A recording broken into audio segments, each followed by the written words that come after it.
pacho mo kwaba ede oba Yenbo Nkomo so said ye wudi kan tie ne yes a good woman is priceless woba papa ne ho na eno na Proverbs 31 every 10 hono mo kon o se oba pa o yere pa why ne benya na ne boy ye denchen ahwene pampo bedofu emi busa se so oba na wuti sabre ya saying category be mu na wo obetimi akasa wo oba pa obetimi akasa wo yere pa onware ya no nkire se wo untimi nya oba papa bo ha onware ya so hu se wo ye oba pa obetimi ka a kire ne ho se I'm a good woman, I'm a priceless jewelry. Hwe wo ba pa ese wo boye denchen ahwene pampo efra me Maame Yeboaa Asiedu obetimi afra me Maame Gold ene ma ba betra he de na se hu se ne me apamfo aye be ene me nyan pa ka Facebook na sha se ten hwe ma wa hanom ma kuku da me ma wo hu fe ma wonim nyame ma wo suro nyame ma wa afo osujani ba ko ne wom na so no so kura wo no wa jan wa ni ankasa wo fe yie wo nyansa enti ye ka se emma pa enne pa di mi studio a emma papa ene wa hanom memo adwubiem emwa kwaba ade oba Yenbo Nkomo so ewo Adom 106.3 FM so ena ya bedi na se hu se ye ba betwiti topic bia ebeboa pa ema bebri ya na o complain obi be ka se ye o maame ya me ni be maame ne nante ye me ni mihia na o school time ye nyina akra na yenyi bo mu ana we de mihia na wadwumam me ne nante kakra na se me ni de ti kakra BBC ye na me ni jaiye okotwe mpra na me ni jaiye me che no ne oba afofo na me ni jaiye wotu kwan ena ye jaiye be ma na sanso babie mo pese maame me sanso ne netena na no na maame mi suro me hwe na asa wase sandodo be mo ko no otirinwi oba na pampa mu nyina pa maame mi timi ne tena be yi ana ne suba se first no wonnom nsa esi amene ne te ho no ma kan ne wetwa ne phone ringi be mai won fampo adenti na won fa ne call asa menyini ni papa de agina so amene be ma ne girae no tie ene se na be ma no twempna no fa mechi me kwache no ne madamfo pa so modam pem ane de agina so ma me gya no se amene na gyae o wapa mecha wo saa wo se abena wonko na metimi awaro ba bia mekọ bia obi asa me yire ane maame metinka wo makoma mu se dopa de me dono nanso menyini ni metimi ne natena na ene ye hwe come back se wuku o boyfriend woja wo na se wo se wo ba bi ma in the first place then we hu ena wo ba edi nti ena wo ba edi nti no ja wo edi nti na wo ba na so ba sa relationships no etaye adwuma na and I me what the beautiful Vera and you hwe na chimni girl come on just a chim ke de girl una say just say to brum or ne ma me wo nyina African shaped women nko a it say to brum no fo wo bi body wo bi afun wo bi abasa wo bi eto wo bi just say photos buntus baby a wo bi Vera mo akwaba na what is saying Owaefu ye ukasakoro miena no wodi mo ne efra mo ahwene pa no onkasa no akana no atu no anwenwe kakra ya de echokrodo so enso ya talent no answer na my beautiful software we software pa na wa ha no o ye software kum designer kum radio presenter obakofo o se to na biza ufie ye betimi ama wa ye adwuma bia jack of all trades to na mo a ibusa se o ye den ya wa krafe na abeka aka se de hin area ben de na apese me boma wo enne na penny so wa hanom wono so ye presenter ye software sanso na se ya ne odini na so software na ho sanso ye designer entade na opam de me she bi da intimi nga so good and so nye good but the minimum say oh you designer na ben na what is saying o hwanfu and na de we no anko controversial be bring ma me sha sorry dem pa na watwem ya and na de ze ewu woni haba kuku ni han na hu aba yewu ansana my beautiful gorgeous of mama and asofo ni asofo mama fo mi nu na wa ha so ase just haba ye da nkasa sof mama Jean Anderson. Aya what I say metai bonidi. So Maame Jean Anderson. Ono so agina konwa hwe na hu se che say premier ni pa hwe yeso nyame ana no che say yemfa life nto fo mo. What the life ato fo hu na hu say we level ankasa. My sweetheart. O hwan efu. Na bibia boko de. So fo nso wo ho. Ene mo ye adwuma. Yenko yeni. Danso apia papa bi. Oba kama nim die kuta raba we ya na nyame anim. Mehwa me se nyame anka se so de na de. Wa ma na ho ofe, wa ma ne body, wa ma ne bibia, wasanso di nyansa sa so apene so. Okasa hu se se oba pa, kasa oba pa. Na ho te sen. Ene wa na wa veni nyama wa ya fasting. Danso na yidiza. But what the brown woman can come my wine into Gayasum. Yeah, no too far. No, as I go. All right, Mamma. All right, and they share. Mammy shall see and free dance our home. Ben may be jar when I saw you against a woba. A didn't know Beba because a beman on one pen with Jawa make a memo or Muja or Muja or bar. I didn't know Bebanaba.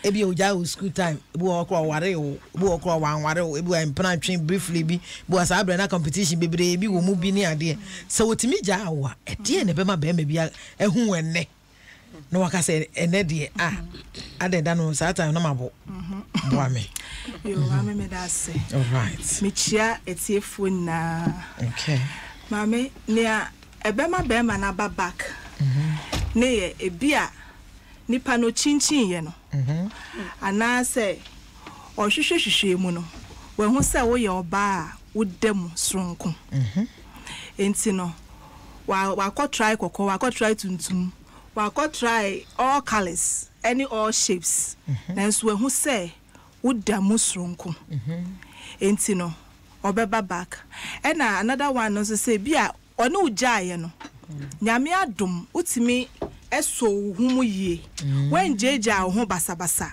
wa ma be ma bia ma me fa wa nko bo ama wo body no anye hojo ohun wo no na wo kọ wanim e chense ne ojai wo esi ho no enti otumo tumi hu se a my mistake enti ade we de e wo se me san ko na me kofa another one no so say ebia ohun se wo ye jimifo ebi okoye omo nya papa bia obi a oye Jimmy 40 say wo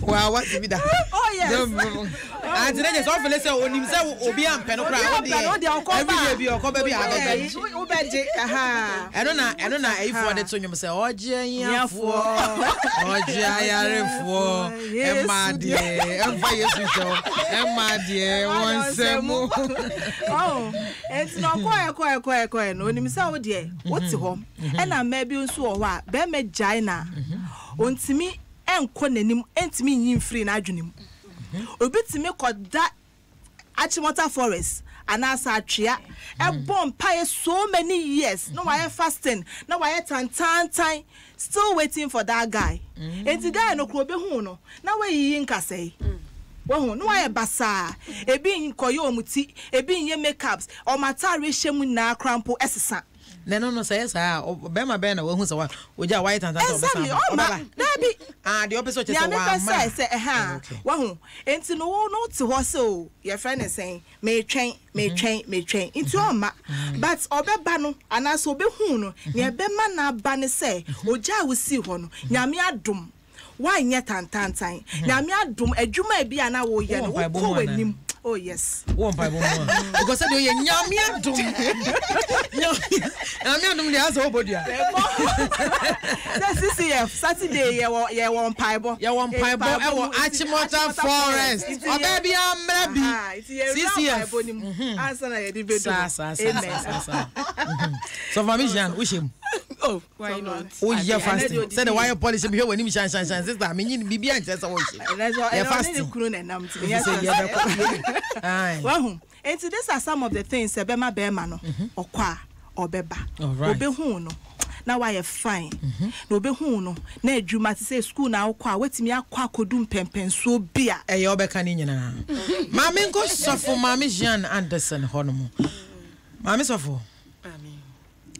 ojidi say emema soja wona wo ba o feel say reason bi te ejire Martin and Penny say nipa bibiri say bema de oni oba nante a on close door no oja to da ne ho be kire no na oba bebo ti oba na oba we oba kwa adwen so oba so for ma bebo aye Mami da same mechia yetiefo nyina right enemy kun mechia ni bebe Mami nyameka ni say bema nante na was samba there is a cause there is a reason enti I was sign echi aba me so ane na mami bia wo ye area o kana say must you go waka you go tire but you no go get any woman like me wo call ye no e bia wo call so hwe ye no we hu said there is a quality bia we ja to baby deep rooted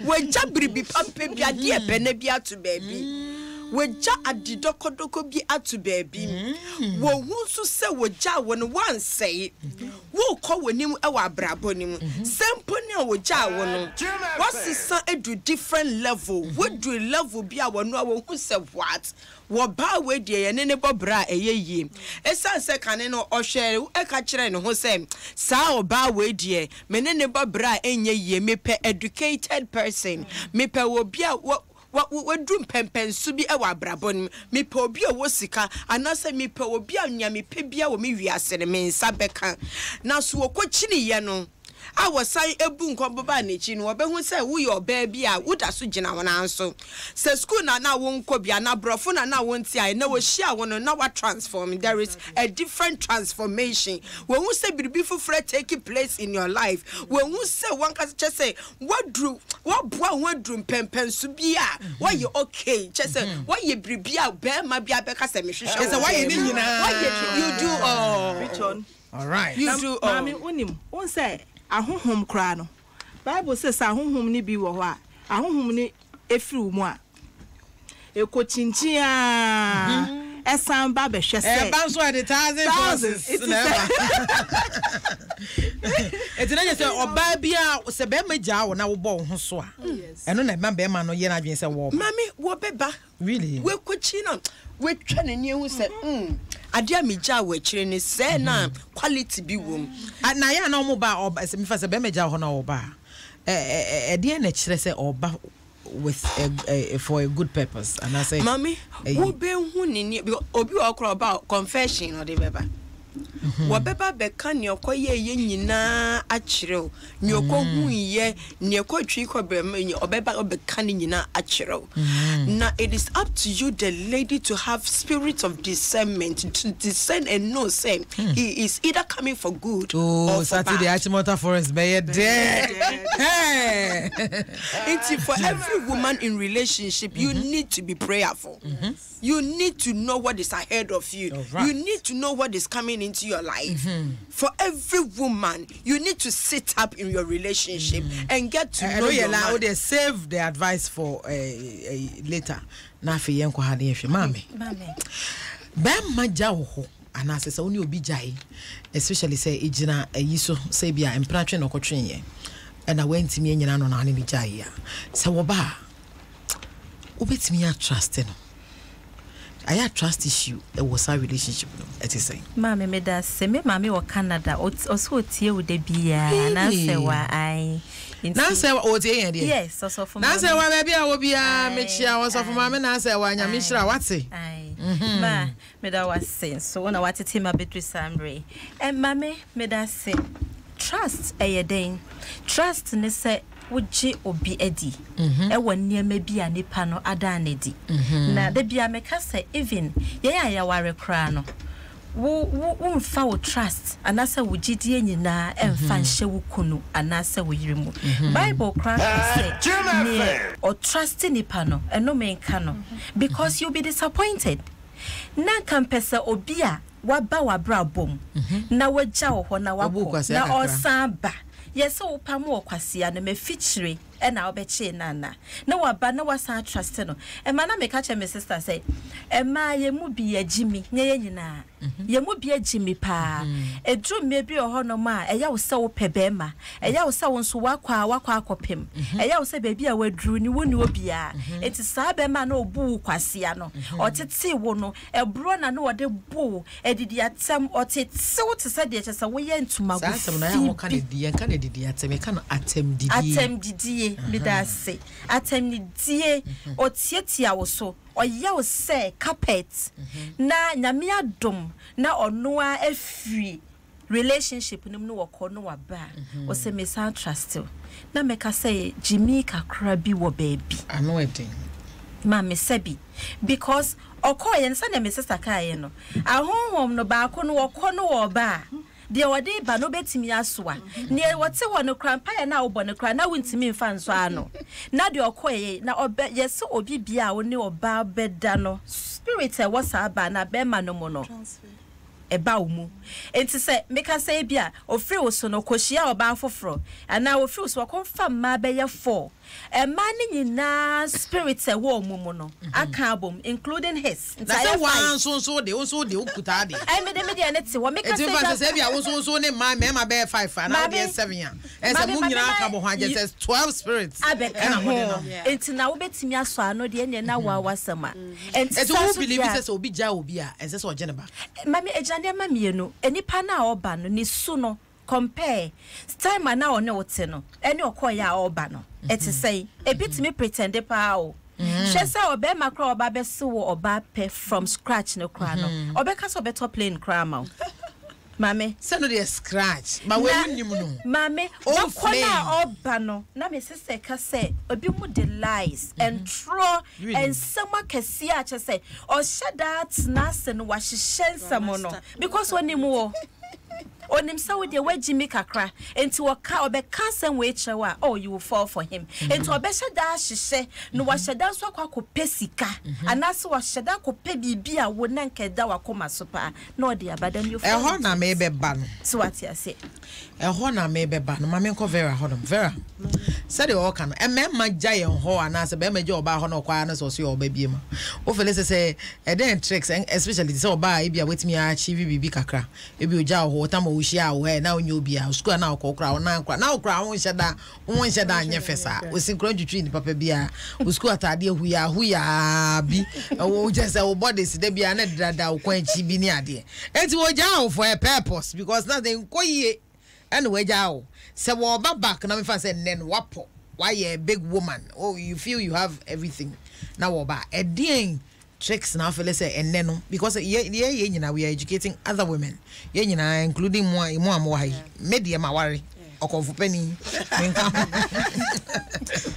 and ye say what are some of the tricks now e me mani be ba omode ba no mutimi nya e ma easy na wa ti ashuni di mubu okwa na akọ besia bi na odi ama no bu na onu anuane ne ade what are some of the tricks and memory me that say me share me Maame Yeboaa Asiedu achim ku say so de menchia na o mpene me kra ene unu kra de me kra ka menti ase sa ama mama me that say e mema ni bi wo ho a one wo ho no se na wo ka no obetumi aye bibi ma mo beja mo be break up na oko but actually no who say na mama ka no say you ko wani o se ka sam ye wadwuma sam ye me ka say ono kra no ne ho akọkire no se ne na wonim no na nti sa bio e bia no no ne ho akọkire no but say wate wonka ana say wanya wadamfo bi aka kire ne say say de niama koye ma o wadwuma sam ye ni ade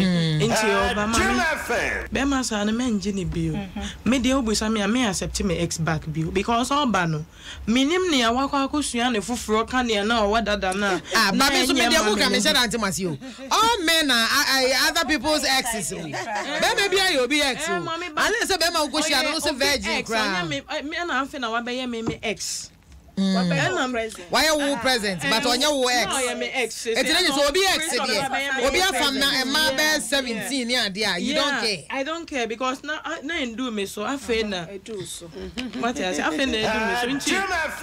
Enya dey am me ex back. On your ex back. Because of say san niam na ya because no wate o. So niam e koyi. Nti oba ni wa bedi. Okoje bosia obekwa akohwe obi ka akra dey aba beda da. Say ye ne dey obekwa akohwe na dan fofie. E dey wakom this is my house. After na me see me nwie this that but later no be realize no. Na enya ne dey wo kakra na be ono so ntu ne ka na efie no ka so wonti na akọware mama enya yo ka say no a o man who hope said that me hu mo dey enya me dey nti me magye ne nka ne me menya ne hu uti ha say yeah because no na me ma brenya nti enya afa na me beje so na usu ban ya nke ya mbreki ena say na usu ban ya nka me na me frɛ o say bra me pese me sign ne wotela really yeah that's why me dey nkofo ka ma me ra hopa ena me pene be ma me wa ha no ma me gire mo ma me ma ba say de omo ka dey say dey I say wonti me ma me ma second gen nyame adoma next week next 2 weeks we start up a bit treating me no yen ba o me see wi next 2 weeks me ma kwa me oba de no so aba no so aba kam me ma so na ya hwe say me ma ko na o mo ba na ebia waye sese de wuti wa achieve Prado dem sneer dia sister that's one na o so gruta that's one na too much oh is that that's one here gas o wono la princess ni adio finish yo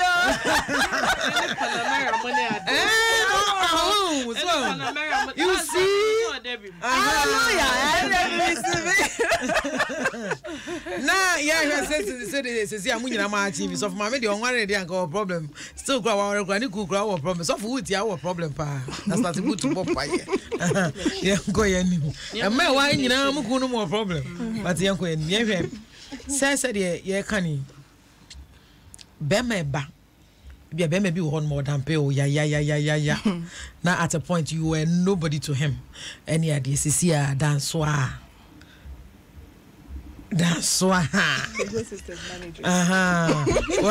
no manage it go sisters onye the packet what I say who na jewelry so gold we just free head to toe the no manage o mo cry nke to no asin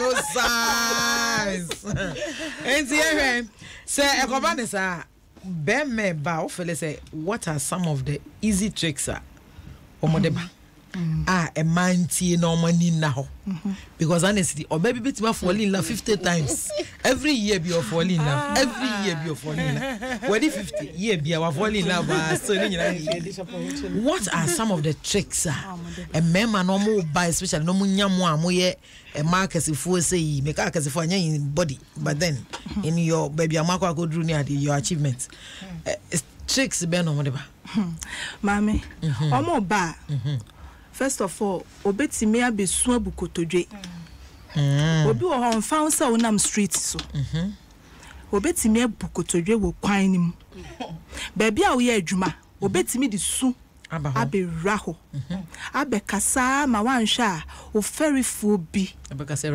rabaden be ma eye we na e kire say odo we no ho enti na okoye waba enu ye one ono wo ho obesu saa na obesu ana ha we obi oh is that me oh ebe o say nyankopon atie wo mpaibo enti na nyame ama no aba back it can be true say waba with genuine hearts but nyankopon pe enoma second chance yeah sanya me di kankae no ahonhom bone no omu fru mu kwa omu ba omu de you can say cargo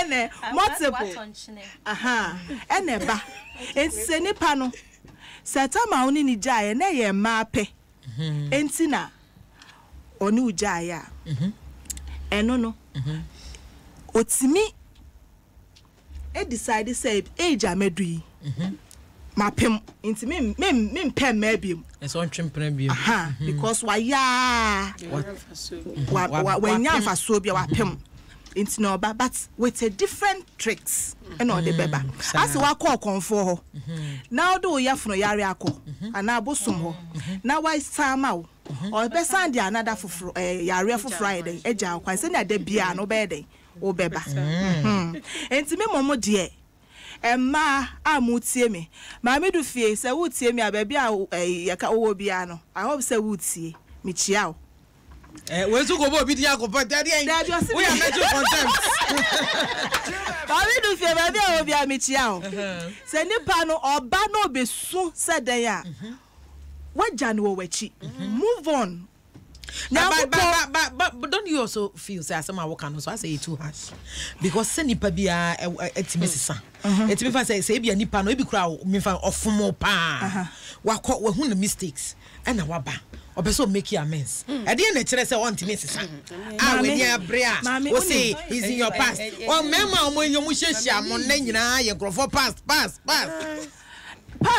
pass no ono oba me nchen a oyeminim onya me s enti so ne emema 100,000 and be in a relationship and as wa ware kra na any oba me no oye me brand new person sometimes ni nipa no wa ya ma se no we change wa hu wa ya mo wa pem enti oba wo ho no wa hu say me ye we say masesa enti me ba what the one ma Christ enti no oba no eye just a nyankopon na ahyehyɛ ama akokeka nani na oba but obi a no de yew fa ne se be ma obo ema spirit honhom atini mu oh sister oh yes ma tu be so just obi num nsa ontimi sakra ni ameka ne se obi shitram obi num tamo obi num me hu obi a me de me ho amakra me hu obi a o say we ja insanum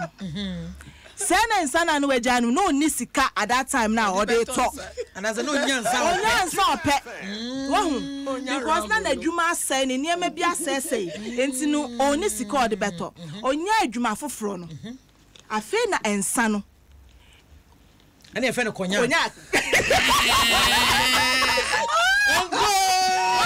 ensa wo ya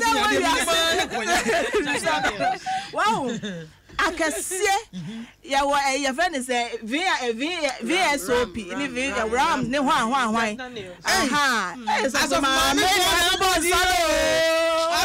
for everybody Daniels ram where they had soft Maame hardcore pa but you know I like your type of soft Maame me penny pass out realist yango anim eti afena obaba be tonsa ono etimenum ejo fele se nipa na ne ho kire na obetimi pretend oh yes so that decide to say the yes na wakwoti say no se ne Easter kind the say no uko wanim wenya sika eti oba no oba ne te so oguama oh ba sister say dey obi a second so mama me ho na ehwe say dey eken nipa nsesa se nipa na ba na se nipa na mi so se nipa na bia a pretense no dey ba how would you know o ye better no who say we a pretense omo aye you o better no who say we a pretense we a real o better no me enti na me dey kan e kan say one most especially so for no buy we ne kakra most especially eye say we benya spirit of discernment enu die ehia ye ehia pan because you be able to discern between good and evil say oba na kuma na ekura no papa bi no de ba na say na another so aka ne de what sisi ano just say ebia be hihye obotom edwuma wo ye no so ehia eso ewon faso papa bi ebi kura woni wo enanti ye na sorry dem kura won si ho da na so ne wada ne braken otumi kwa sorry otumi ye communion kwa woni chese na so enne no wo pri aba be yes anyama ni nyina akire o say wasesa but mame in all no ba ko de ye de be pa na be yi no suban ye set se nyi sen enti ye hwe o yes of mame What was Uncle for? He said, "Oh, can't Mama, sorry to me. You for and I made me besides so. You know, quite a bit to me about was 3 days, but no man and Sasso. Oh, my fight crystal. Some may cry, imagine Quan, or we was a soft pay, you may be mammy, and no be pastor them home. And then, no, you say, no, Faka, Sofoka, no, could you home near Dean, and I just said, what didn't Mama Christ? And then now, won't be some bad year to say. Mammy, ni party Mrs. San. No more father says a bear may jam a honor a corner about the meeting. Mammy, no party Mrs. San is so dear. It's soon buying. And Sissan, a brandy be by my sorry. Mammy, or by me money ding, or by yen no what by yen no who say a high before. Ye genie to move all areas, see a quite near money have no instead or piling your up. What she share loopholes, or she share corners, a baby chair, a sorry camera.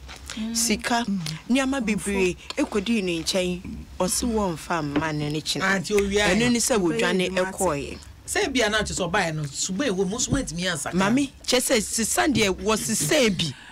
What's the same? Emma is as you from born to just so Gina had no word to you, mammy. It will move you into Nippa Diem. Nippa will come with pretense, say was some pound the ayading. Ayadine or coy. A dear papa no coy. Mammy, yes, serious. Sorry, once Sammy, once me answer can we had class. Walk class, where ye be BS what yes say, yes, sunny pap. To the extent say, for some time, not ye money and you know, but you won't sacra when you yes, shall say ye man a chance, just like a woman will give a man's chance once again. But along the way, no. Or some fall back into sad Yamana was sign a woman. Into Nippon such a mammy a yedding. But mammy may bow where one a member. Said the more can say, and I just say, no woman should give any man a chance. Say you Johnny Honors or Conoba.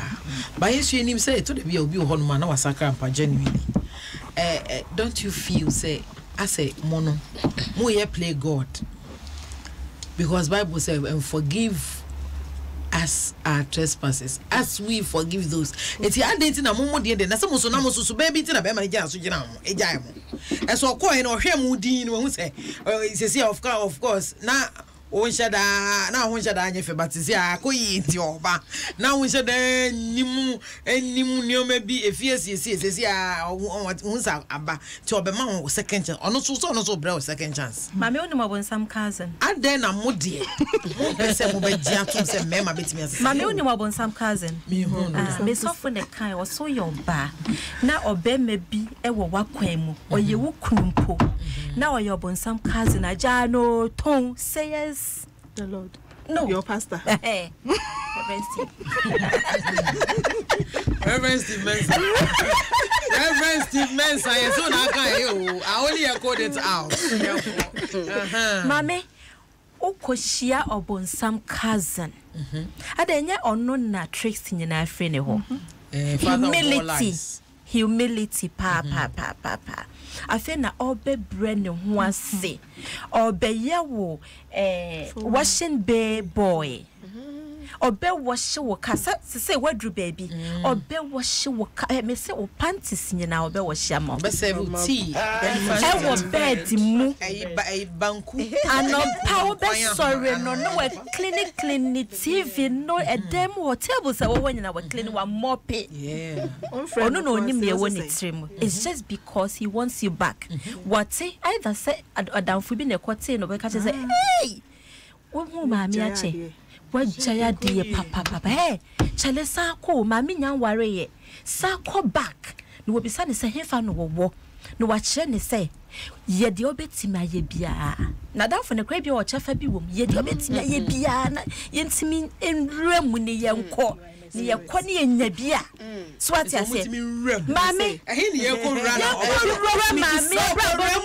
mami percentage ye ram enti kwan ono so ebi kra between na obeye between akra sama e bia no wadanfo no mami nimu no so what you say obestatia bemben mami abestatia keka usubi ebisa bisao ebisa maame na o boyfriend bia na ne wo ho no boyfriend bia na o ne wo ho no ha me so we no what say boy no wasesa o maame ebeya nka odi e oba fa ne sa o chese o between na e ba be convince to the extent say so wo obi kra wo abrabom na sa wo ba be warewa ahwa abeja ni pakro na sa kofa because yes eja tia dada enche na ye de tia dada na ne bibi siatwi enche na e na won so no mama and it is true wo dobia na ke woni mu make say bi onu no di kan break e wo crampo obi say a decorated monkey is also it's always a monkey. It's always a exactly yes it's mama we were talking about trust issue. You don't need to trust any man. And I'm saying that or baby I would see me no wo kunu kura wo ne dam paso no trust pa de misrel se bible mpo akasa ma ye mfa ye nre nhye ni pemu a not your spouse not the wawari wumpo na the wawari we ono the obeba betete wase wo basa e mama mo ma ye nye ye ho se ebi mo ma ye nye ye ho se agimi for so obema wo wakwan mu ne wagya wato wo menua bae ko wanim leaving behind because oba no be say wo mama on the other hand you betimi anya obema eye no crese genuinely wasesa na be den we hu. My sister was talking about discernment. Mame onyame owo achede bebre de maye. Onyame timi kasa che wo dayemu. Onyame timi kasa we instinction cry timi chira say ni pay. Me na ne ka che me say, we ya bayiwa wo siso a obema obeware no. Wo hu ne pe na awo sin. Yes, na wo ya ma show. Na awo bi so obewi anso sa. Ano so hu no pe wo yam timi show. Ya wa last and ya wa love. They are all lasting after you, no.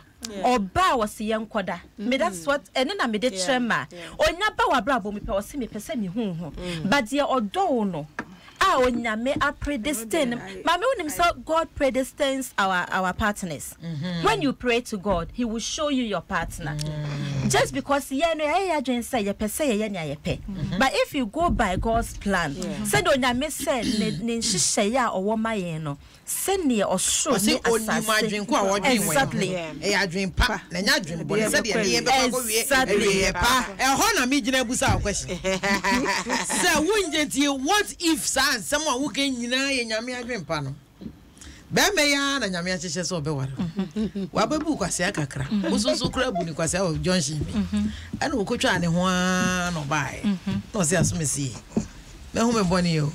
Fame bone chemio. All these things you are talking about, you are living the love factor. What if you love the person? Sure, there are certain men you leave them and you still love them. Yeah. There are certain men they keep hurting you, you still love them. That thing is there. Someone himself. Your spirit clicks. It's Yenbo say, if you indeed love this man, who could not the fact to say. The normal marriages are cry obi marriages bia problems wom anameboa and to add in a base the fact say is it because more trust issues are more Mame and also you don't want to believe any man bia say he can change or something. It's not like that. I'm going to experience is the best teacher cuz I love me go very Mame, so wa warrior, no, different. But so warrior, na sa fe na wo be kuma, e wo so ma wani e da ho pa. Obi ani bebre so bi be wo wani. Mame onim. Ye can say even at all so wa warrior kra mpo no a. Na se be ma no, wa hu. Be ma no nim say reason bia enu ntine bia Montamo like etete no. Mary Martin Pato, you are live. Yenina program. We are live on Facebook. Adom 106.3 FM. Said you unimono. Mary Martin or say Mary Martin or say good evening, Mame. And your lovely ladies, good show. Watching you live from Pram Pram. Or say I'm in the same soup. I have the same problem. My former boyfriend has come back to me because I am special. Good taste. Oba jamonya 1 week. Another Mary Aboaje. I say beautiful ladies. Good show. I'm watching you live from and then Dodowa. In IJ or say dance. Well done. Thank you. Oh, bravo. That's how because so. I just send him messages. I'm making idea. Come on. You need to me. You wait till so they are far. My WhatsApp line is so 0207 939870 0207939870. That's what I saw. Mommy, Nana me can say. There should be a reason to any panel or be or train.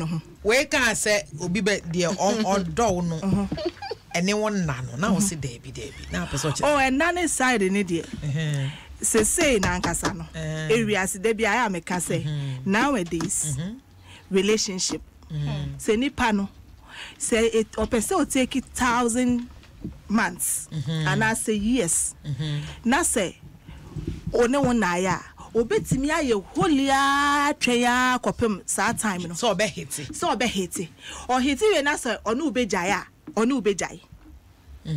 na dey ti no obehiti ubewie no ubeji na je so machine ye no enya machine enye no hwe emema bebre wahu ma so oni emema bebre kasa oba kra no twi be memu bebra ebi kra na adwene ne na koma na firi wo so na je so mpel enti no obe make sure say odo wechi be kafem odo wechi kafem wi a no jaiwa wutimu say ahyew ebehyewo na fa ne say nipa no wehu say obewarewa manene wonda obewarew so ti ase so obejaiwa manene wonda obejaiwo so machine na enya eno no send ya dano ya co program na ka merchandise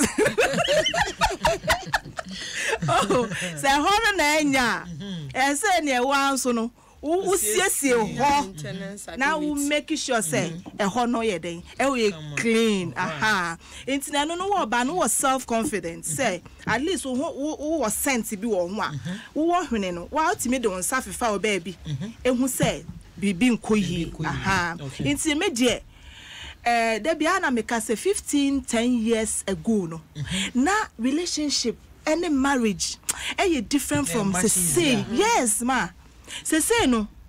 Just say asenko like they will calculate everything, they will come to you, especially who your bar we do when so say me per se me worry and sana me be maneshia or be banso as such and make sure say nti wonu wadre be say ebi kwati me ba wo fie e no be bomb paye ebi kwati me be show wo dem ba ku no alok no ye fasting no bomb paye wo enso ma wo be fu so erade ma twa wani ma che na ade na ma na so yi mema be be ga ni story che be say o se wa fa ma bebre je on de odo hu se ma nyina ye ba until so share one girl bi e no de girl no ko ni fie o se anajo ahoma che o da honum sa Odele saka who say girl in na honum.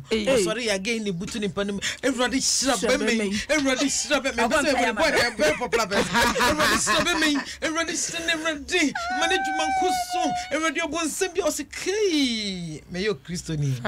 Na say me one 2. O ware again no na nya papa bia na jo. Eno na me kan obeba ba be ye we na. Say emema bi wo ho a omo hia mba omo ye real omo ye straightforward omo ye can open minded people. They don't want it.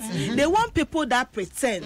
So they say like yeah, exactly they can control ni ade wahu ti say be ma bi wo ho a e bia mistakenly no okoware obaby wahu ebi ane maame ka kire no ne papa ka kire no say obeya baby a ukoi hwe ho yi o e ho ye tro wa ante e no no ade ni ti e ko shame so ti ase into ade ni ti ko shame no e ye den a ni aye ka kire no wahu inti no obetwe no ho obetwe no ho no na sa oba no nso no ye wo stages bia like love develops stage bia wunyi ni na no na wadwene mu ene wo ebie ene wo niema nkola niema ni niema bia wo ye no unye biem. Oh yes. Munim say mo ya me nwanwa o e dru ma so de mo se mo de mo se sa na ne enioma bi wa na mo ye won kwala brem se se amonya biem wa ko wanim wa ju wa biem ma de mo se ma de so fair to me ma su ye munyai e ma su ye bribi exactly that is why e ye map na to me ye mothers yes yetimi de ma hye ye mu mema so ema so can never musu ntimi nye mema mama so ntimi nye because munya so awo ye unique mama mema so ntimi nye say kra wo tentasuo kra na omo dwane e wo say mema hu say ma ye smart e wo say mema hu say ma ye smart mum fele say at times ayana mum pese mu bema the love a chance because ye nyina ye nyepe me am a marriage counselor na metia but still ye nyina we face issues me timi ha me kun kakra ono so timi tete me kakra it is all part of the relationship part of thing. the relationship We've been together for 18 good years but we still fight we still fight over issues at times ono feel say to be on timase me so feel say maintenance we've been married for a long time don't you feel say a man mo so maba no mo person already made things men said there mo person mo yo mo to say zombies that be mo person onye dey angels mo person mo yo mo to say zombies you want them to do your bit and so mo there you are not ready to listen to them in any way I na mo person mo benya botra ma be ma no so atimi amachio because be be any ho aware da wawari dakra no two women are the same even though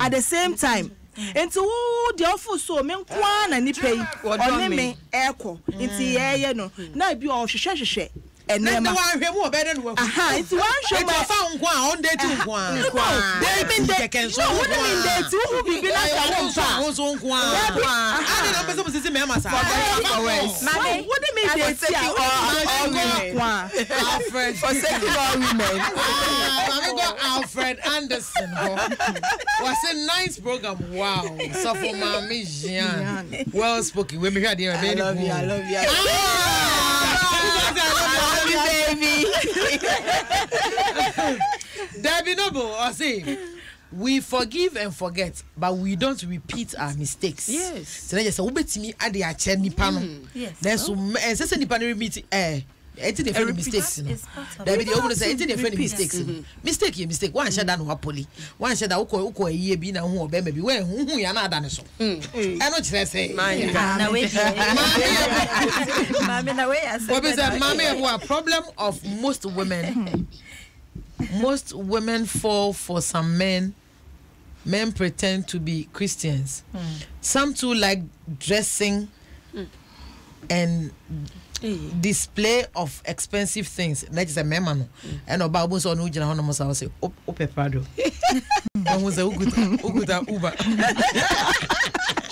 that's why most women fall for such guys women like carrying guys like carrying and I say caring guys so men pretend to behave all kinds of way to win their old ladies Joyce Ado also said Joyce Ado tete was say what they come back to say it's a lesson of life to make you feel special but it's all lies the episode said so coaching here who say it is in fact we are too much thank you Nana Ike or see the host is really telling the truth I think your guest have problem with trust and don't believe in pretense and don't believe in repentance people repent nipa sachira Hassan bin Abdullah was a good evening Maame Yeboaa please tell my sisters to learn how to talk to men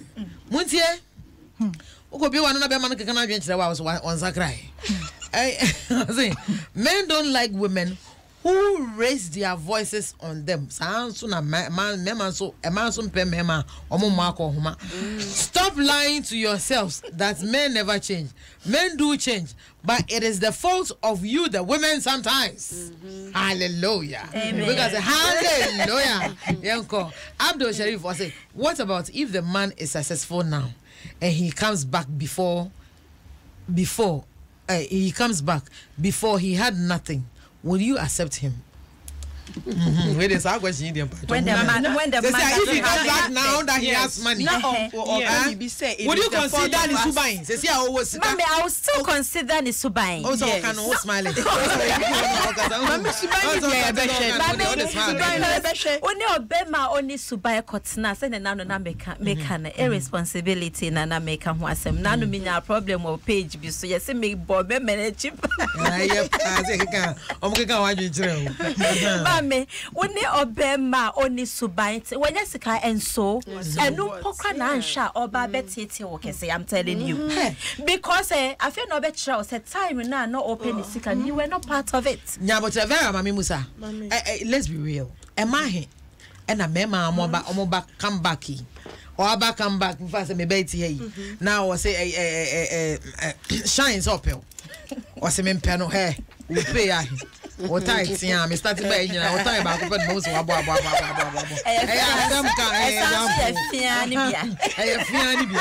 now fedako wonam kwan so abo se ka bia gina won chen wo ka kwa say wo be hu ani penalty range now we see we trying slippers now hwe na just new man nyina sesa I say sweet do you remember me now Jana I say okay it's me shine you know I wanted to marry you I've been praying now because would you consider anything sister? No, I wouldn't. Oh, considering. Consider shit. What did you me ex? Man, we say we send your name we me ho buy sa. Me so me kwa jime de big time. Nipa ne disika nipa no wan first madam. Man, yeah smart thing me ma. Ye pa ni anim ni esi between ye ni obunsom.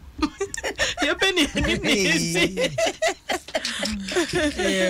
Ye pa ni anim ni esi.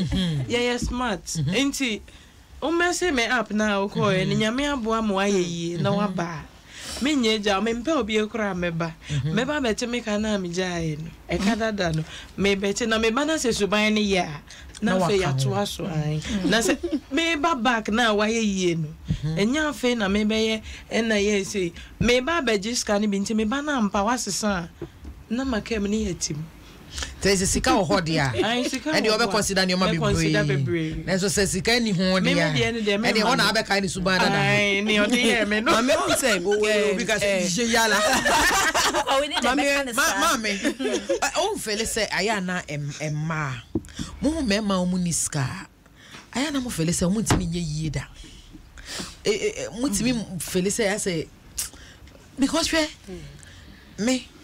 Meju wa me intimate nsem bebre emma me tima ka se jama 1% pe e na be consider be ma wanya sika se ni ohwe ni suban emma bebre so woni sika dia e ni ode wo kwan but so wo sika it is very difficult to so be ka say or share subain no oh first not to say akwesi abo nya wenye ska eno na odi kodi komo what are you talking about when dem dentia emaya fie kwa aware tirimodi na ya muntia when dem dentia eno so nti na mama ye kwa aware aye tete na afi ye kone ye tete sana ye ntipie because ye di sikachi exactly and ama ya kopie wo hono mo enti o tawo kra na waka wanu atum at the end of the day BP anasa yare bone na wawu meka say bia manso aba ware no mu no weja mofra no mani bi so ti ko yare ba na me ha meka say emma aba aware no mu na wawu eja mofra no enti ma me metina ha ka chema say ansa be ma empode wo be ko efie eseme ware me pa cha steady no bompaye onyame be ya chiro I'm telling you obeyi ni sen onyame be so wa onyame be so daye onyame be ma wanya atinka ai aduane dodo so na mame fa bibi eno so na mame fa bibi aya ahyenso de me de example me share me kunu no me ka che nyame se be ma we ye me kunu a e ma ne nche made da mame close to 2 years na pin kra won fa bi mame na me na me sa kwa na me se na be me se we ye chisel sa na wo share bank ye hu bank wo to fried rice na 2 years na ku ma we no mame I'm telling you mame no worry me no ye on fa me so kan me da debi na me on fa me ho so kan me da na nka me ba be come mame ho wa brochire enti na pepper sinti na me akasa so madwen ne so enti me ka sasa na me cousin say eh na wo refi say wa wo bom pa ye mre bi say onyame say then I went back and I prayed and I said, God, within this week sebema we ye mi kuna mpa enne oba o mecha made mame the other time I was telling you ada mi kuno ba no ni made call ba oba o se mi kata mani me fa me stretch me palm me oya tala me share credit 5 cedis Debbie, no, it's signified something. Yes, we've married for 15 good years now. Maybe he was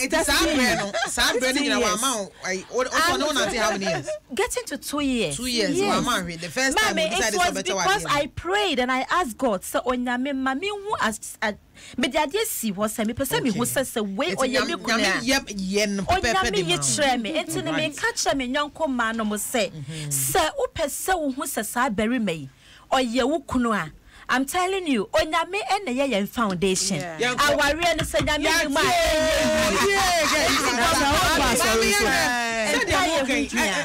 Felisa ase ma ayana modi adwin bi akọ relationships mo say se be man fa hwe amade a ene na wo bedi medie o be jimi sika o pe ba bi ada okuta ne neoma se ye yi na di ene ade ba Sebema ni discover there, and you don't think about all these things.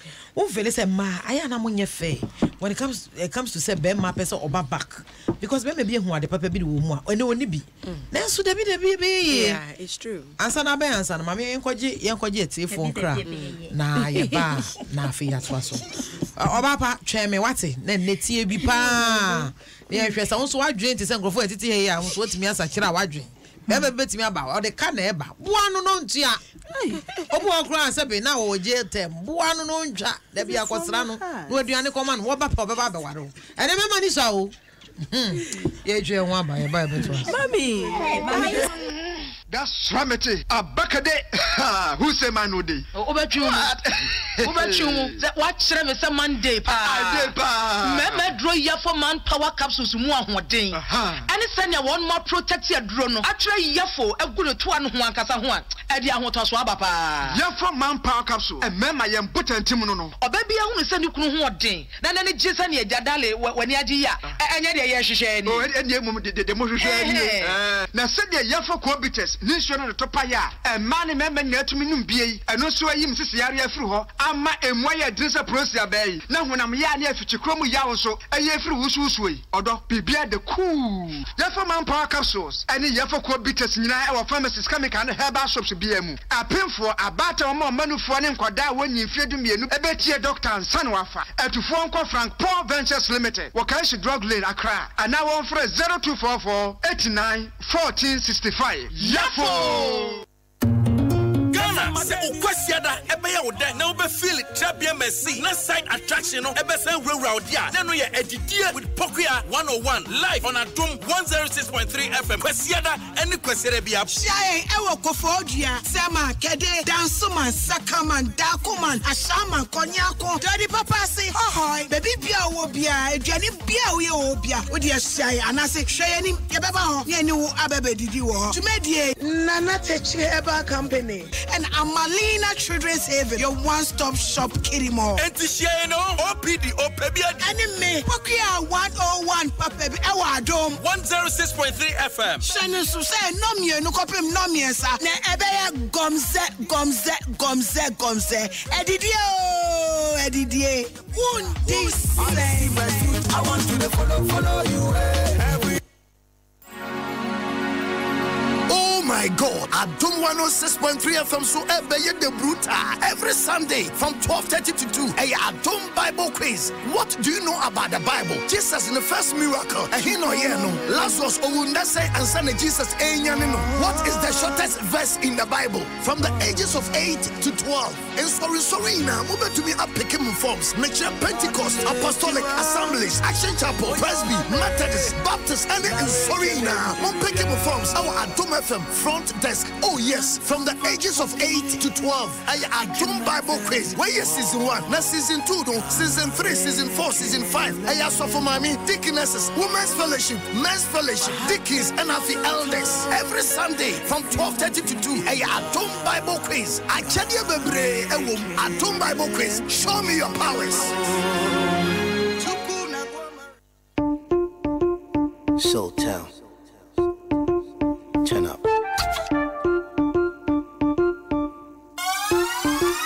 Yo, you've got what it takes to be the hottest DJ. 103.9. The hottest DJ.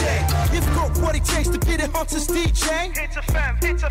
The hottest DJ. You've got what it takes to be the hottest DJ. 103.9. The hottest DJ. You've got what it takes to be the hottest DJ. Hit a fam. The hottest DJ. The battle is on again. The heat is on again. The best DJ's about to do the thing again. Bragging rights, yes, you can have it right. If you put your hand to the deck and spin till we have firelight. Yes, on the line. Hit hottest DJ is next on the line. You've got what it takes to be the hottest DJ. 103.9. The hottest DJ. You've got what it takes to be the hottest DJ. Hit a fam. The hottest DJ. You've got what it takes to be the hottest DJ. 103.9. The hottest DJ. You've got what it takes to be the hottest DJ. Hit a fam. The hottest DJ.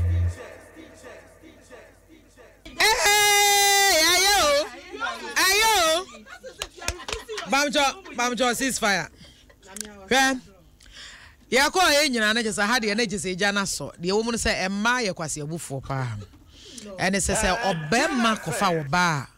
Oba kofa bema wonye adwuma anase bema wonhye de niska bema ne pe no hwe no eno kra no ho ma na aduane kakra bia ma ne sika ketewa bia to no kotokom oba ne beka eno onye hwe yo eno menam ye bibia o eno oma ne sika no akira to ho oma ne sika wasema aba ne besia oma ne sika no aba no sia yentwa nyabotre yenkɔ ma emema omofa ma omunye adwuma obu ha be fa no kra school kra wonko obi jo ss pen wewi be me be hwe no ahwe ne maame ahwe ne papa ahwe busuafo wo fatimi tro list no de aba omo send you credit bosome omo mu ba be hyehyɛ emema nkasa omo de bo ma besia ada na ma eye Ghana etiri modin na ye manti na mo de mu be ma onye adwuma ada na mo ntimi hwe ni yie na dabi esi ni yie a wa be ware mo Maame ngwa ha o de yankɔ the lie by lie. Yankɔ the lie by lie. That's why you're on the floor. Okay, ma. That's why ma. Kasa ne mpacho. Menka bibi betwi me bibi. Me kasa. Okay. Me papa kra so tie me o London. Nti da kofi apia. Me chiao ona oyire Mama Stella. Eno bia busia o London. You must come just when you na mo yankwala na mo ti. Ani yesu yankwa London ni bia. Ani ame so queen no anga.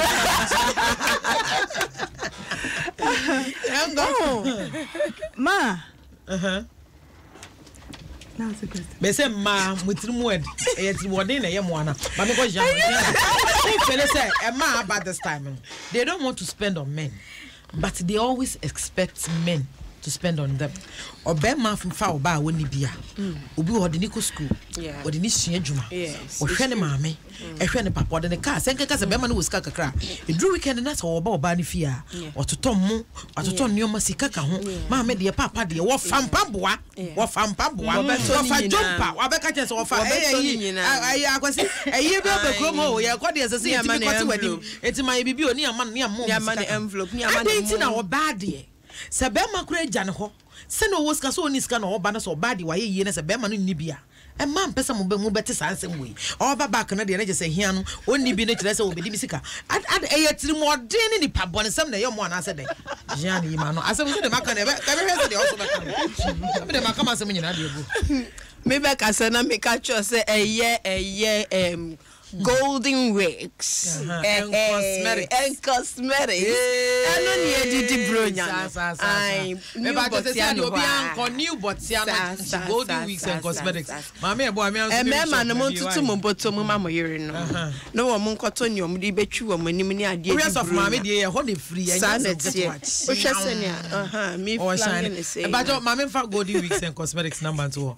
Yeah, number 0207 939870 0207 939870 weeks are missing now pebia golden wigs and cosmetics or new Botiano junction authentic wigs pachoko papa kasa wow sha level and my boyfriends in Asa Babaka and your mobile Mammy and you say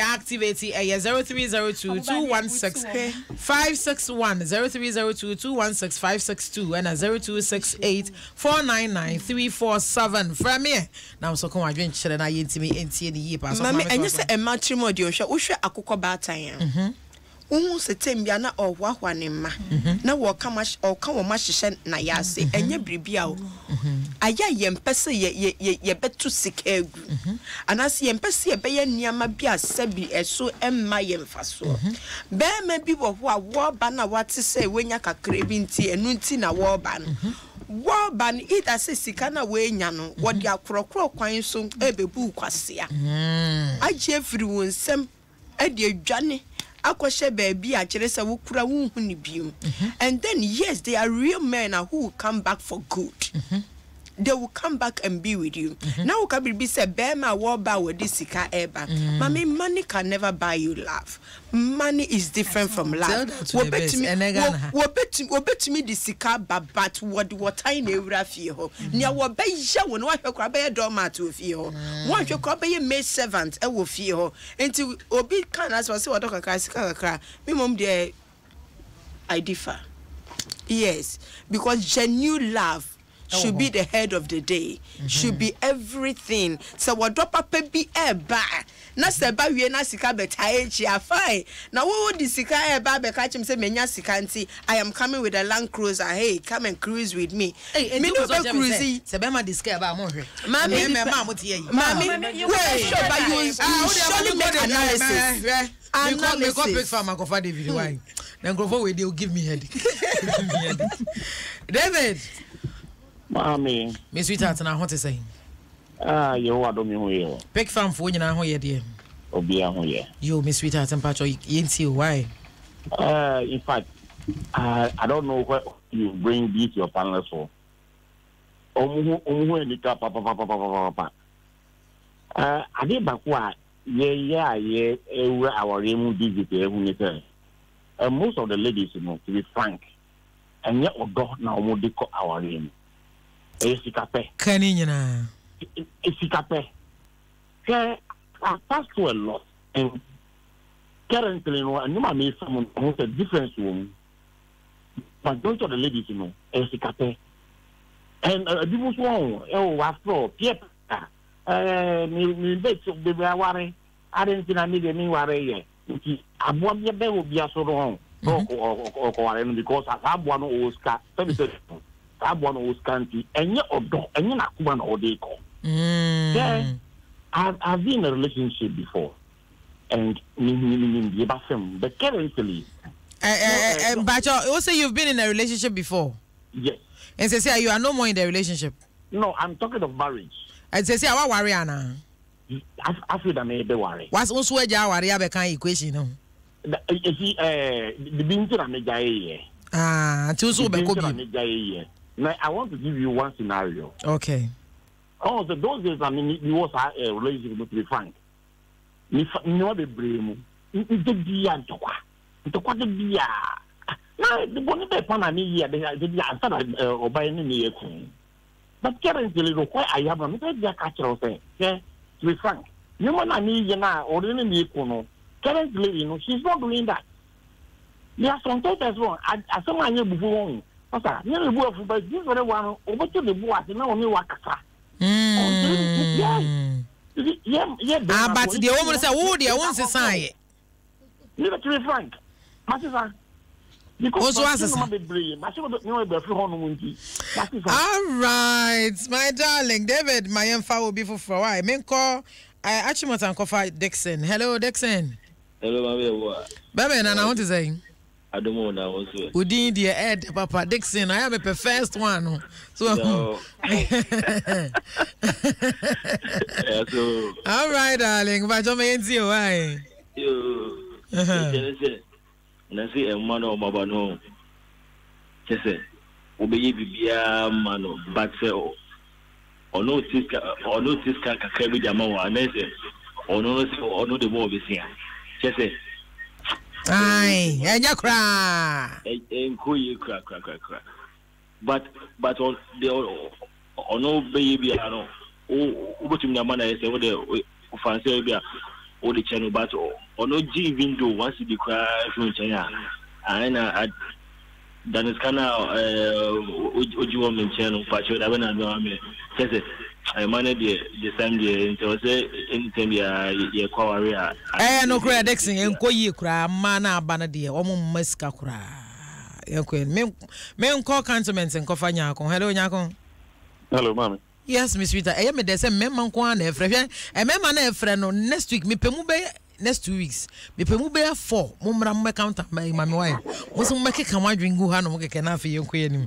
Da no me so me ye oba atena ha na afi ye behwe. Why? All right, me na mami ti o. No so na mo say oba. The ban say obi go back to me ex. Well, me imagine the only point in time I was oba who consider who ex should be in Nipano or you kunu mo worry na afei so enkola e wo muntem se you kunu krempo mo worry na se enkola ni muntem a it's something that I think you shouldn't consider. Let's to talk about boyfriend girlfriend and put there. Don't think about it at all. Move on with your life because. But sweetheart, in moving on, no, so will be. I said definitely you wouldn't consider taking an ex back. Now, to me, fan say be a ex, be a one no. Even though munya a very bitter experience. Ubet me, ubofu obi atano. So now done. Meaning say when you be there. Or baby, when you bufu pa, when you cabbage and pan. So now I don't know. Only obi kumpa serious. So now I don't know. What's it mejano cry? So now I don't know. Won't you be down? It's wrong. Said the kind from the layman's perspective. So we generate now what do I drink? I say, oh, move on. You see, but where love is, you know. Yes, I agree with that. But what I'm saying is that, yeah, but say how long? Enna sa entity muno ebaye. All right. Ebia aba wait me out now for a month, 2 or 3 months. Okay. Ebia. The kind of situation I call muta may happen and you've recovered or now you are in the process of recovering. That time no ube to me atwa so with your life and maybe if you come for new proposals going about life more, you have to look at those people and select one from them because nipa no and before them ube break up definitely there was something that happened. Uncle Yin in a man about that. I have from me. Why? I have from me here submission pa. It's very powerful. Yami shra papa. Me fa pa. Mama let's say. Oh, Adom cycle to say. Nami Adom so we pimo my best and ma just Adom from there. Ya di program out to fa. There be nanya dia obeti me forget Adom. Dia na obeti. So. Wo so. Yes, you was too much. Be me na ma yenti. Never my basso. My considerably. Me, a man now good. Yes, and your dubina omudo. What I see, ska edon omudo. Oh, I must say, I must say, Bama cried the sika bar. Omo be hwa wo so omo mpa usuban a omo nyi sika no omo nyi po no ma ju sika da bi omo du sika ekwen. Oh, and so okasa. Oh, there be. Mama, I make a show. Mishami, Obama, while Mishiano. Na me nema situan and then Musa. The last sure. Now, anyway, Minamasi, Masibema. Masibema, who say, me date Nibano. Oh, sweet. But and Obama, who I am 1 New Year, Mama. Okacha me say, and sa on pay. What I said this year no say me ni obo for papa because when you make no me pray man some more day you me pray what I say if you any friend odo what I say your friend is any e mo na baso oh me a friend diner oh about diner o worry pa ya o ka so pekuma costo diner e o worry pa ya wo circle a wo so wo pekuma costo na nya mi sra wo se wetimi ayi na free ensa jam se senke wa trophy busum bia da maso say oba bo besia oba mo ska say besia and busum pa da men say so fami o ho when the busum pa da wo so etina je say oba da na so oba besia o say oba da na oba besia oh mo ska say na besia but on here bi na me demand dey anya besia and man na suban o hima bai ha nya mi sha wa say me da se papa ma me nko teshin ko fa kwajo sapon bra kwajo what is saying? Adom Nkomo abemena.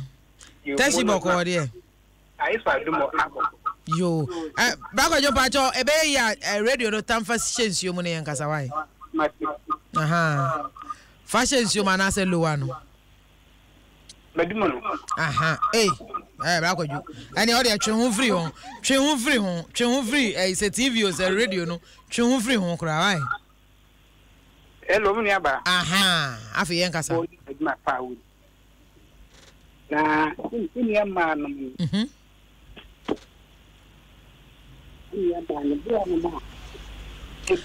Ba ko jo man kasa wan kasa fa phone to ko jensuo ni mo. Na bi ba ko jo yi phone free nsuo ni mo na yen kasa. En 90 phone 90. Aha. Atimenka. Hello? Ya take asa. Na me chene say. Oh, yen man, ayi omunya botra. So, omunya botra. Because there may be a whole super song of about environment. How I read, you know. Happy or the net, or chna, and no, if I bet not say, no, my children one. After say, let my brother who is mine. And I'm like, the name of this for ban, spend or done it. So, my dear, the senior man is going to be best about what I know. I'm on the track. So, this all no, but this not the Bema, anywhere ye. And I'm more than a born one, go more thing. As I am to want to listen to the day, and I'm going to pay some money. Put me, pa. Hello? Hello. Ayatie wa wie kura man ke ye be yi wa free so an say wa kan nti ye da ase nyame nhira wo e ma ni nyina no an ye ka no enne de topic we obi kan ye share da na ye sorosoro no nyame Adom next week ye be share da ba ne ya be hwe de e ma mema no omo ba eye ma ne din omo je eye ma ne din se wo je be ma woni nanante da ensunsu anso ben and what our no so now you bet dig deeper into trust issues. Say, Obejine Diana. As we be on no honomono. Now, what you trim proud in the phone butu. Or call by any phone, one phone butu in name or they are two vibration. It be so how they are too silent. It would it's where you buy, you bet. Or did what did I Cat more no there any password. Or the jam one. Then the jam one way. No assistant. Over phone I me ask. And Adom next week you buy your best topic. Na one more year. Pamocho obi anko any research ye. Na some one so say be atom ampa because the moka nyam say meme nyina free nyina say hwe na botro. Sika sam na edi mani munti mu meme ni nyina na ehia ho aye mo say nyama munye yie. Bebe bi wo kra no de sika te. O skapa next chire si poso na eba. Wo de atel. And wa she da ba say oh me ni hwe. O pese o hwe say obeka say oh afi o see o no. Obetu ani na afi da chi hu na ye say obefra na ye say o no wo porter oh yes chire. E de na abeka. Maame nka me Facebook messages kakra. And Nancy Efia Kunedru. It's a beautiful discussion. These men are killing us. So, Tom was a man and Maso Amaban, Mohamed Moyano. Emmanuel J. Also, please, Mommy, why are your women thinking about that? Thinking about what? That the man is after their success. What I thought, maybe they shame woman. What I thought do they have? Is it because God has blessed them? What I thought do they have? No, maybe they. I say, is it because God has blessed them? Some reasons why successful women find it difficult to allocate the allocation to allocate their life partners. Just say, "Mum pesa mo be boa mementi." This one is different from what it is. Emmanuel mensa the person chane says be man e ba back. Na se wunni bi na aboa na heading. Say yes kenti na the pamona. Onu ane koe. Ba so ba na ni fieru etu kura okuta na ne wa. Wona man baby say na heading. Na mama what be that? Emmanuel mensa from ready for relationship. Obi so ye adwuma. Okoe pamona ti na o. Exactly. Okoe onya ya obi ma. Yes, mommy. Do you what? Oh, mommy, I say some women are very dangerous. When you are not married to them, they will act innocently and saintly. But the moment you put that ring on their finger, but one messages in meeting within meetings. The moment you put that ring on their finger, wahala. Also, wallahi, she starts acting like a tiger or a lion. It's the same as the men. Men's Dominic. Also, I love this program, Mommy. I want to ask if all your guests are married. Yes, we are. We are. We are happily married. Enjoy Facebook view. These two to the women, they always claiming big that the problem before humble themselves according to when your people can English when you find English the next one obviously mommy, some women are greedy and also they like talking to their ex-boyfriends too much. Ex-boys more than men. Gym. Na se be me bi ko gym no ko page macho. Si ni sika ya hen. Abetre keke no dey ba. Obi David Jokoto, as a man can change pa. As my lady is changing me now. It's all it all depends on how she handles me. Men too love pampering. Muti te mema no so back crawl nti oni hwe kra pe baby man no na ofufu anopa fufu akrante nkwan akwa bi wo dia man be man why onye kra wo besakra Godfrey Boatin was a mama have the same problem. I stay with for 6 years. By then she has a 3-year-old boy. I traveled for 1 year. And this lady's ex-husband is with the lady. And so your ex. And I'll call another ex. As I was what an ex-girlfriend. John Kweku Asante, also mommy, please talk to my sister for me. When a real man approaches a woman, in fact, they think about money too much. Not all. And then man, you know. I should talk to you. I was mommy talk to my sisters for me. Not all. When real men come, you only said your person said, "Men money be how more bar." We know. No one can tell us what we know. No. Look at your shoe. Look at your way. Oh, I got the next one. Epcons, I say, why is it always about men? Have you considered women who are likewise and more dangerous? Aye. Good show, mommy. Please keep being our advocate. Oh, me advocate, mama. Yeah. These 3 women especially also for Maame. Me come on, what say? These women are not real. Yeah, that's and so when you're fake.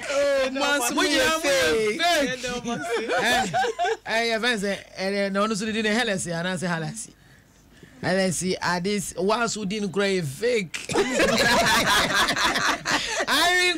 I say, I'm falling in love with this program. Hey, you are not falling in love. And you don't go for to Tomaja. As soon as you Tom deep for baby, deep rooted. For me, I don't have any business with any ex. We walk forward. What's it doing? Forward. We walk forward. Not backwards. Yes. Thank you. Bless you. Thank you very much. Let us the opposite person chance. I regret no bibi aso chance. Where's behind you? Where's behind you? Obi say where then? GQ at Germany says his wife, the princess, does not take money back when she gives to the lion to him. Oh, okay. You have GQ the offer Germany or say or not there. A man am just come. Ko help be see an era bon. You see school crowd the dia to so. The year be adwuma de man. Onyi bi da. Moti am ye to boy. Music so mo be matrices. Na maji balance. Maji we say aka enye. Nyame Adom next week ye beba. Na mpacho ye ba. Ye be hwe di ntia. Person mo beji omo sa woji exa isusu aso ben is it with trust ne yire dada ne step children how be to omo ana say dey ade ana say mo anso no mo chinchin ma brebre ana boni am adi na nkrofo nche mo nti madwe nyina ne say be ma bi so di sa ase mbone no e na mo nche no ti na my word. Yami Adom next week baby to us.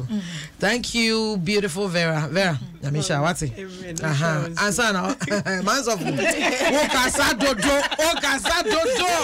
Man's of for. Nabe. Yamisha, what's it?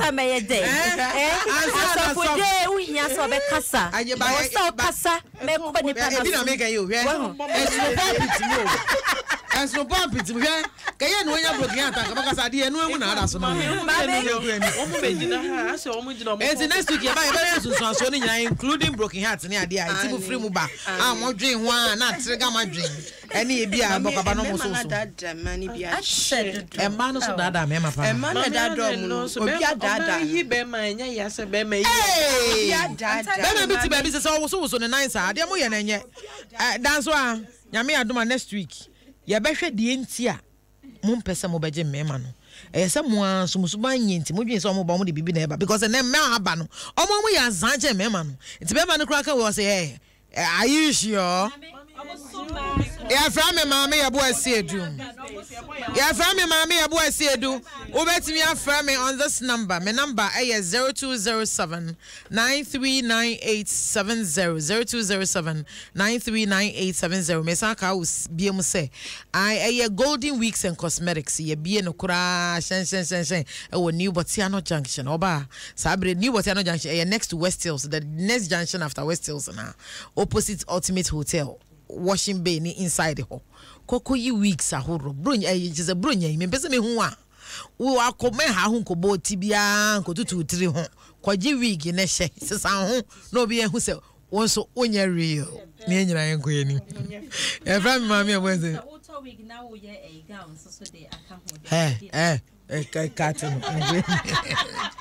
on fa bibi amre mo abegina no abegiridi na yadi jubadi ani sino ma boafo Jonas sa wo hwe utimi hwe on Facebook dia ade na Jonas ana boa ye na utimi chinchin fidie no ade to Facebook ade asem ansa na shine akwa abrante kama ono na me de na yesusu yesese ni sika sem ne enkoyi daachi ubehu no afere etinya botre na ma no you see him and you go like wow so shine akwa na ate ne gan san na Miami sweetheart your headmistress ba ko pe Mama say Shawa na oni ho Maame Esi aha wono enemy producer 1 wono so na eboa ye ma yetimi efefa obia mo calls amode frefre wa wentimi afrem pacho program ne yenwie sa topic we in particular next week ye ba ye behwe the reasons ntia ye den ma bi engeka mo manya broken heart enti nyame adoma emema no so amofrem pacho mo frem na me ye wini omu wie pe na mo so ma ba be counter so atia se na fie ko yen efrem Maame Yeboaa Asiedu betimi efrem Maame Gold aha na ye di djumedi ni si nyame hira so oje bra hwe ne mum Adom ti Adom FM de still ye wo so nti pacho enyi wafidi ento hanom so for Gabriel ansa wodi nyame asem mu ehwam ebepeja wade wakọ odom ahenwa nanim enti tena se ne tie bi na so etimi nya bibia gina so abompaye nyame hira. Amen.